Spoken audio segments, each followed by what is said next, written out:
Hello दोस्तों, मैं हूं मुकेश ग्वारिया और आज हम पढ़ने वाले हैं मानव रोग के बारे में। तो दोस्तों, सबसे पहले हम जानते हैं इसकी परिभाषा। रोग शरीर की वह अवस्था होती है जब कोई जैविक क्रिया अनियमित या असामान्य हो जाती है। देखिए दोस्तों, हमारे शरीर में बहुत सारी जैविक क्रियाएं चलती रहती हैं, जैसे श्वसन है, श्वसन क्रिया है, परिसंचरण क्रिया है, उत्सर्जन क्रिया है। अगर इनमें अनियमितता आ जाए या फिर असामान्यता आ जाए, मीन्स ये ठीक से नहीं चलें, तो उस स्थिति को हम बोल सकते हैं कि हमारा जो शरीर है वो रोग से ग्रस्त हो चुका है।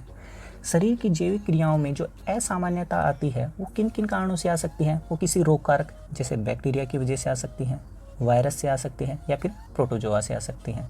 इसके अलावा अगर हार्मोन की मात्रा जो है वो कम हो जाए या फिर ज़्यादा हो जाए, विटामिन जो है, विटामिन की मात्रा में कमी आ जाए, या फिर प्रदूषक जो हैं वो हमारे शरीर में बढ़ जाएं।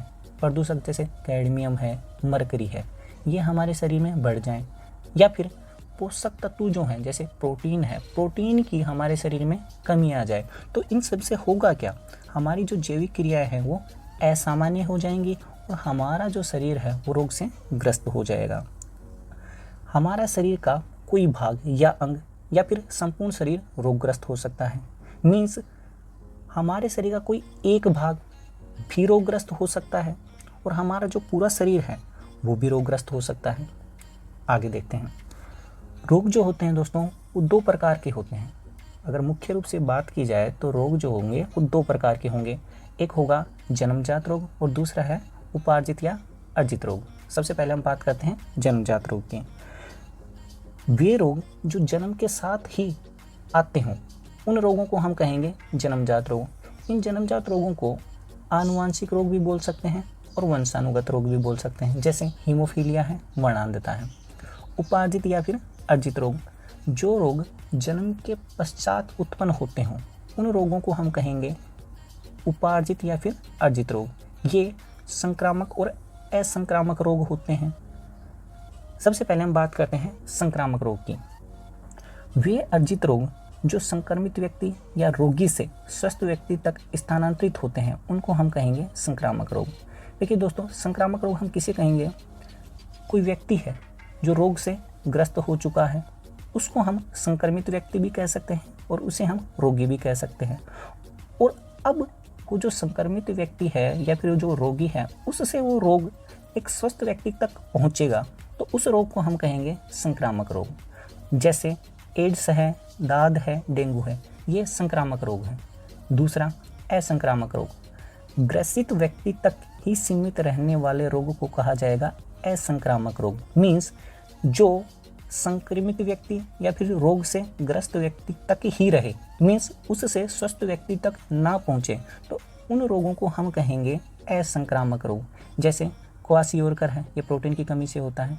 कैंसर है, बेरी रोग है, बेरी रोग विटामिन B1 की कमी से होता है। तो ये जो रोग हैं, ये रोग जो हैं ये असंक्रामक रोग की श्रेणी में आएंगे। आगे चलते हैं। प्रमुख रोग कारक। देखिए दोस्तों, जो रोग होते हैं उनके जो रोग कारक हैं वो जैविक भी हो सकते हैं और अजैविक भी हो सकते हैं। जैविक कारकों के अंतर्गत हम उन सभी को शामिल करेंगे जो सजीव हैं। इनमें एक जो विषाणु है, वायरस है, वो अपवाद होगा। जो विषाणु है, वायरस है, वो ना सजीव होता है ना निर्जीव होता है, ये दोनों के बीच की योजक कड़ी होता है। तो देखो, प्रमुख रोग कारक कौन कौन से हैं? अगर हम जैविक कारकों की बात करें तो जैविक कारकों में जीवाणु हो सकता है, विषाणु हो सकता है, प्रोटोजोआ हो सकता है, कृमि हो सकता है, कवक हो सकता है, माइकोप्लाज्मा हो सकता है। अगर अजैविक कारकों की बात करें तो जो ये अजैविक कारक होते हैं ये रासायनिक पदार्थ होते हैं। कौन कौन से हो सकते हैं? विटामिन हो सकते हैं, हार्मोन हो सकते हैं, एंजाइम हो सकते हैं, खनिज तत्व हो सकते हैं, विकिरण हो सकते हैं, भारी धात्विक तत्व हो सकते हैं।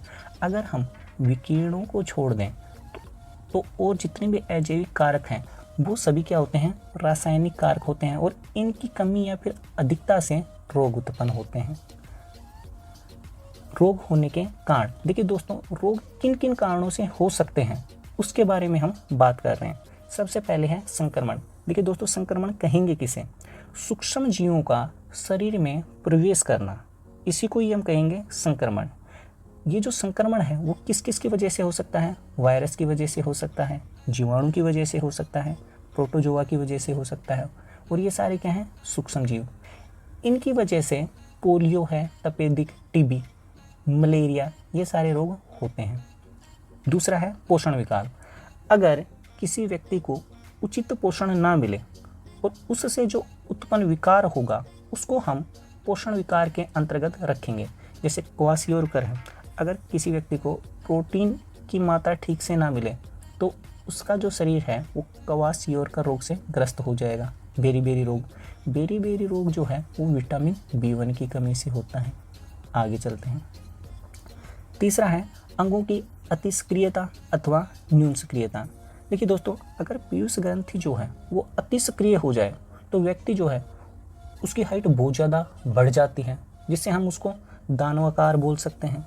और अगर पीयूष ग्रंथि जो है वो बहुत ही कम सक्रिय हो तो व्यक्ति जो है वो बौना रह जाता है। फोर्थ है एलर्जी। देखिए दोस्तों, कुछ जो व्यक्ति होते हैं उनका शरीर किन्हीं विशेष पदार्थों, जैसे परागकण है, परागकण पुष्पों में पाए जाते हैं, धूप है, गंध है, औषधि है, और किन्हीं विशेष रसायनों के प्रति अति संवेदी हो जाता है। मीन्स अगर कोई व्यक्ति इन सब के संपर्क में आएगा तो उसका जो इम्यून सिस्टम है वो बहुत तेजी से इनके प्रति कार्य करेगा, और इसकी वजह से वो जो व्यक्ति है उसको छींकें आएंगी, आँख नाक से पानी बहने लग जाएगा और शरीर पर चकत्ते या फिर दाने उभर जाएंगे। तो देखो दोस्तों, ये जो परागकण है, धूप है, गंध है, औषधि है, और वो जो विशेष रसायन है जिसकी वजह से उसका शरीर अति संवेदी होगा, उसका जो इम्यून सिस्टम है अति संवेदी होगा, इन सभी कारकों को बोला जाएगा एलर्जन। और ये जो स्थिति पैदा हो रही है, जैसे छींक आ रही है, आँख नाक से पानी बह रहा है, शरीर पे चकत्ते या फिर दाने उभर रहे हैं, इसको हम कहेंगे एलर्जी। आगे चलते हैं।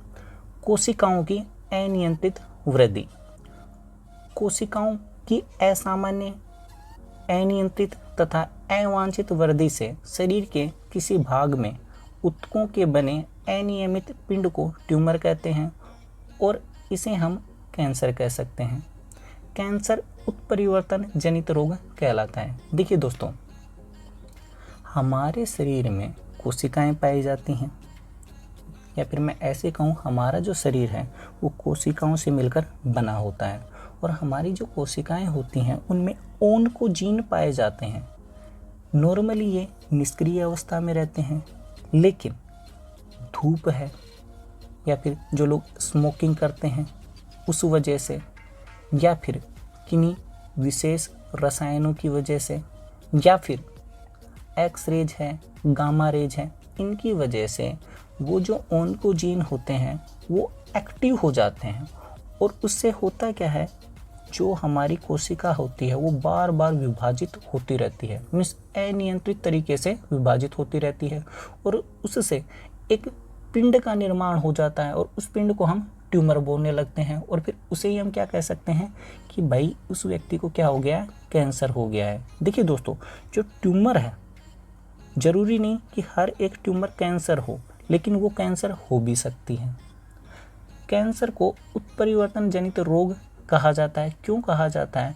क्योंकि हमारे शरीर की जो कोशिका है उसमें उत्परिवर्तन हुआ। मीन्स नॉर्मली क्या था कि जो कोशिका के अंदर ओन्कोजीन पाया जा रहा था वो सुप्त अवस्था में था, निष्क्रिय अवस्था में था, लेकिन एक्स रेज है, गामा रेज है, या फिर धूप है, या फिर जो तंबाकू का सेवन कर रहे हैं, उस वजह से ये जो ओन्कोजीन है ये उत्परिवर्तित हो गया है, और उससे जो कोशिका है वो बार बार विभाजित होने लग गई है, अनियंत्रित तरीके से विभाजित होने लग गई है। इस वजह से कैंसर को उत्परिवर्तन जनित रोग कहा जाता है। आगे है अंगों का अपह्रास। शरीर के किसी आवश्यक अंग की कार्य क्षमता में ह्रास होने से जो विकार उत्पन्न होता है उसको हम बोल सकते हैं अंगों का अपह्रास, जैसे हृदय रोग। मीन्स हमारे शरीर में कोई अंग है और उसकी कार्य क्षमता में कमी आ जाए, मीन्स पहले वो जितना कार्य कर रहा था अब वो उतना कार्य नहीं कर पा रहा है, तो हम बोल सकते हैं कि वो जो अंग है उसके कार्य क्षमता में कमी आ गई है, उसके कार्य क्षमता में ह्रास हो गया है। इसका उदाहरण है हृदय रोग। मीन्स हृदय जो है उसकी कार्य क्षमता में अगर कमी आ जाए तो फिर हम इसे कहेंगे हृदय रोग। दोस्तों, आगे के वीडियो में हम पढ़ेंगे जीवाणु जनित रोगों को, वायरस जनित रोगों को, कवक जनित रोगों को, प्रोटोजोआ जनित रोगों को। आज के इस वीडियो में इतना ही। जय हिंद, जय भारत।